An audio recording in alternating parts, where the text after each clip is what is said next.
नमस्कार दोस्तों, मेरा नाम है अनिल सिंह राजपूत। आप देख रहे हैं Manish sir maths YouTube channel. आज की वीडियो में मैं आपको बता दूं कि मैं आपको कंप्लीट ग्रुप डी का मैथ सिलेबस करा रहा हूं। इस कंप्लीट सीरीज के क्रम में हमारा नंबर सिस्टम, बॉड मास, दशमलव, एलसीएम, अनुपात, समानुपात हो चुका है। हम पढ़ रहे हैं परसेंटेज। तो परसेंटेज की ये हमारी शायद छठी क्लास है। तो मैं आपको जहाँ पर मैंने क्वेश्चन छोड़े थे वहाँ पर ले चलता हूँ। तो ये क्वेश्चन रहा आपके सामने जो मुझे करवाना है। तो सबसे पहले क्वेश्चन सॉल्व करने से पहले क्वेश्चन को देखा करो। क्वेश्चन में लिखा है कि कक्षा के विद्यार्थियों द्वारा गणित में प्राप्त औसत अंक 70 थे। लड़कों द्वारा प्राप्त औसत अंक लड़कियों द्वारा प्राप्त औसत अंक से 20% अधिक हैं। यदि लड़कों की संख्या और लड़कियों की संख्या का अनुपात 3:2 है तो लड़कियों द्वारा प्राप्त औसत अंक ज्ञात कीजिए, ये आपको बताना है। तो पहला तरीका क्या है, इसमें ने बोला बॉयज़ और गर्ल्स, लड़के और लड़कियों के बीच में जो अनुपात दिया है 3:2 दिया है, और उनका जो औसत है, एवरेज है गणित विषय में, वो कितने अंक है? 70 अंक है ना। क्वेश्चन में लिखा हुआ है कि 70 अंक है। तो ध्यान देना, इसमें लिखा है कि लड़कियों द्वारा प्राप्त औसत अंक से 20% अधिक है किसके? लड़कों की औसत अंक। तो मैं मान लेता हूँ कि माना कि लड़कियों ने 100x प्राप्त किया है ना, तो 100 का 20% कितना होगा? 20। तो 100 में 20 जुड़ेगा तो लड़कों का औसत कितना आ गया? 120x। ठीक है। अब आपने फॉर्मूला पढ़ा है, एवरेज बराबर प्रेक्षणों का योग बटे प्रेक्षणों की संख्या। तो प्रेक्षणों की संख्या कितनी है? 3 और 2 5। प्रेक्षणों की संख्या तो 5 है। प्रेक्षणों का योग कैसे निकलेगा? 3 गुणित 120 तो 12 तिया 36, 360x प्लस 2 गुणित 100x तो ये हो गया 200x। और एवरेज कितना दे रखा है सवाल में? 70। तो यहाँ पर आप रखोगे 70 बराबर 360 में 200 जोड़ोगे तो हो जाएगा 560x बटे 5। ये इधर जाएगा तो 70 पंचे कितना हो गया? आप कहोगे 350। 350 बराबर हो गया 560x। 560 नीचे आएगा तो x बराबर हो गया 350 बटे 560। 0 से 0 कट गया, 7 पन्ना 35 और 7 8 56। x की वैल्यू 5/8 आ गई। और मैंने जो लड़कियों का औसत है वो कितना माना था? 100x। तो आप क्या करोगे? 100 गुणित 5/8 करोगे। 4 दूनी 8, 4 25 हम 100 और 25 पंचे 125। 125 का आधा, 125 का आधा कितना होता है मेरे भाई? 62.5। 120 का आधा 60, 5 का आधा 2.5, 60 में 2.5 जोड़ा तो 62.5 इस क्वेश्चन का आंसर है। अगले क्वेश्चन की तरफ चलते हैं कि एक स्कूल में लड़के और लड़कियों की संख्या का अनुपात 5:6 है। 20% लड़के और 25% लड़कियां छात्रवृत्ति पाती हैं, तो कितने प्रतिशत छात्रों को छात्रवृत्ति नहीं मिलती, ये आपको बताना है ना।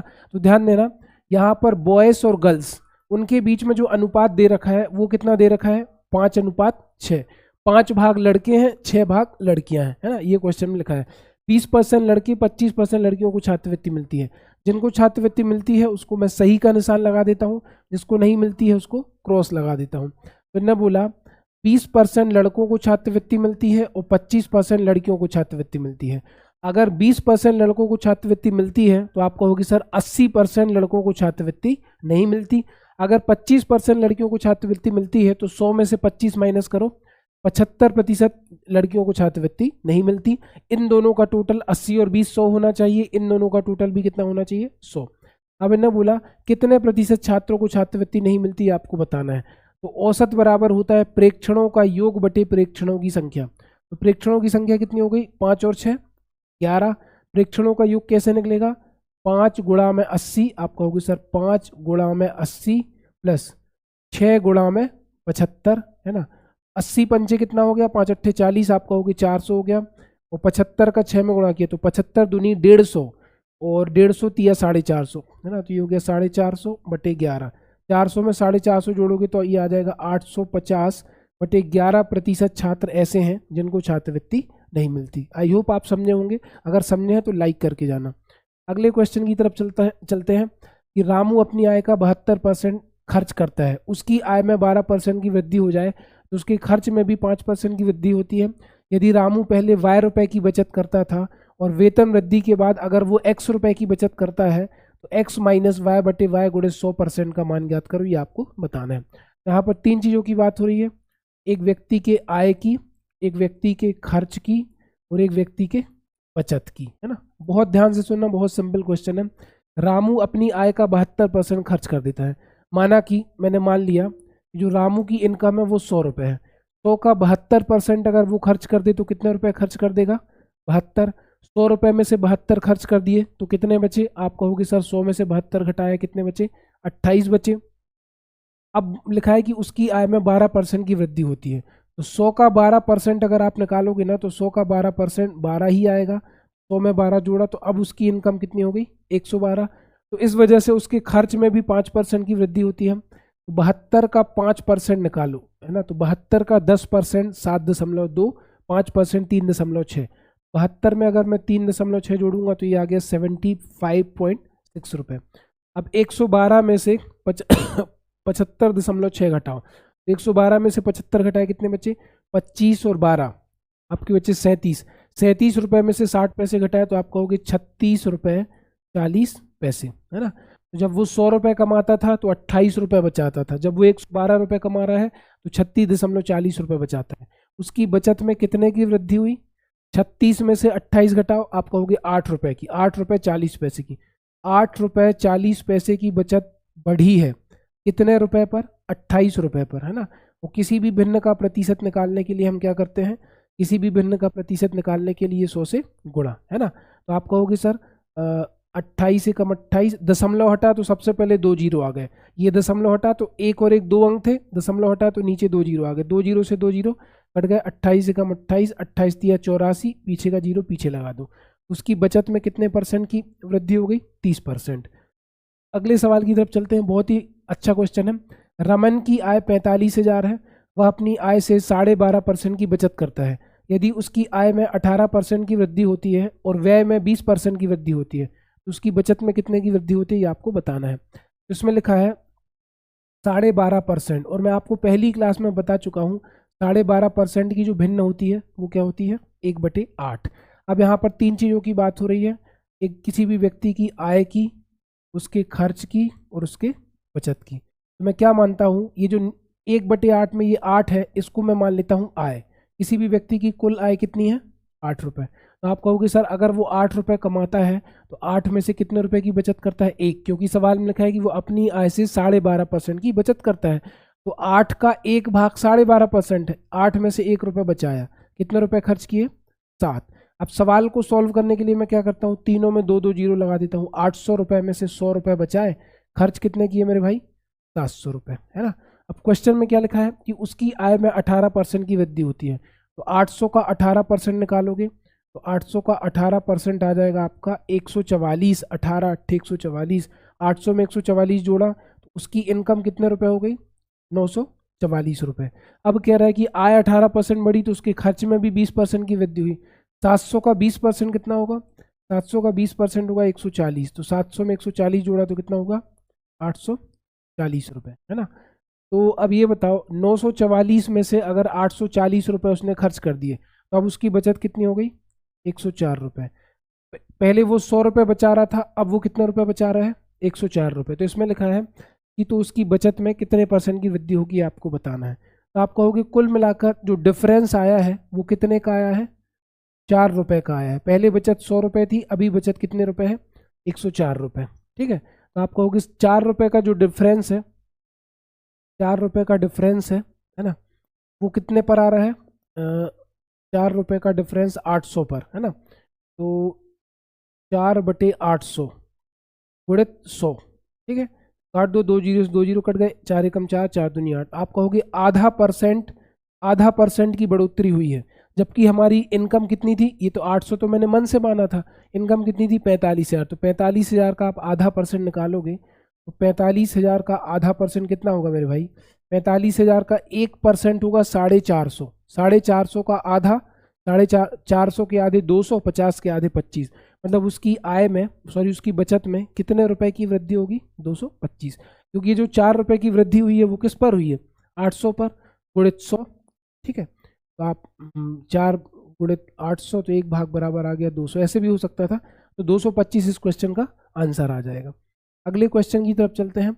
एक आदमी अपनी मासिक आय का 30% बचत करता है, यदि उसकी मासिक आय में 10% की वृद्धि हो तो पिछली बचत से 20% अधिक बचा सकता है। तो उसके व्यय में हुई प्रतिशत वृद्धि आपको बताना है।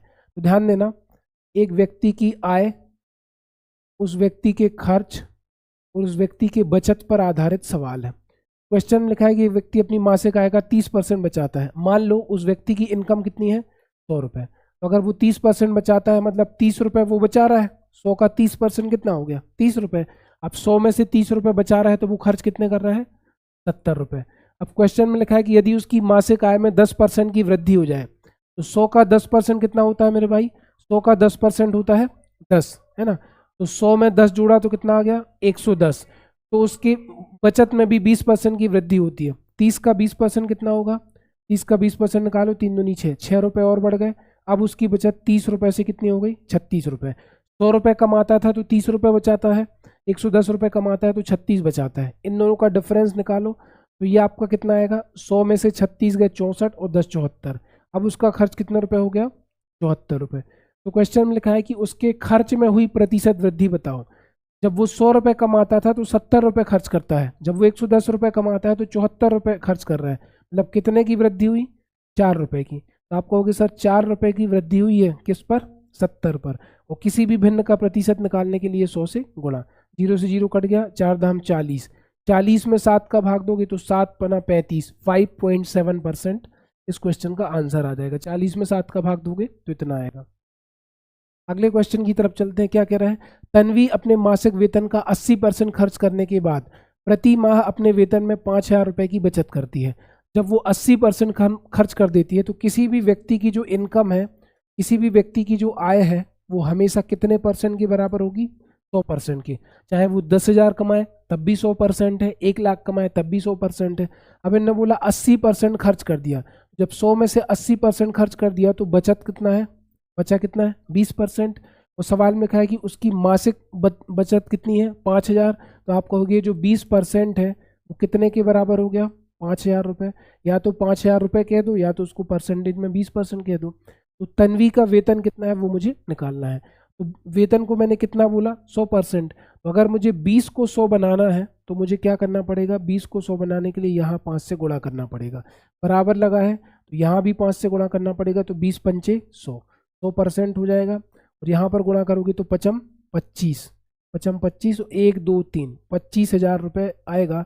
यानी कि जो तन्वी का वेतन है वो कितना है मेरे भाई, 25,000 रुपये इसका आंसर है। अगले सवाल की तरफ चलो।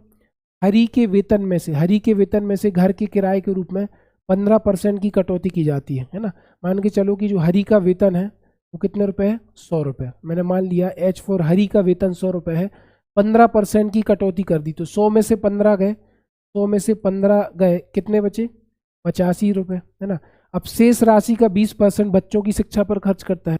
तो 85 का 20%, 85 का 10% होता है 8.5, और 8.5 का डबल होगा 17। 85 में से 17 और माइनस करो, उसकी धनराशि कितने रुपए बची, 68 रुपये। अब क्वेश्चन में लिखा है कि शेष धनराशि का 10% उसकी चिकित्सा पर खर्च करता है। तो 68 का जो 10% होगा वो होगा 6.8 रुपये, 6.8 रुपये। तो 68 में से 6.8 कैसे घटाओगे, पहले 68 में से 6 घटाए, कितने बचे, 62। अब 62 रुपये में से 80 पैसे घटाए तो वो बचे 61 रुपये 20 पैसे। जबकि सवाल में लिखा है कि 61 रुपये 20 पैसे नहीं बचे, उसके पास धनराशि कितनी बची है, 42,840। तो आप कहोगे सर 61.20 की जो वैल्यू है वो 42,840 रुपये के बराबर है। तो एक भाग की वैल्यू कैसे निकलेगी, एक भाग की वैल्यू आपकी निकलेगी 42,840 बटे 61.2। दशमलव हटेगा तो ऊपर क्या लग जाएगा, 0। इसको आप 4 से काट दो तो 4 एकम 4, बचे 2, 4 पंचे 20, बचा 1, 4 तिया 12।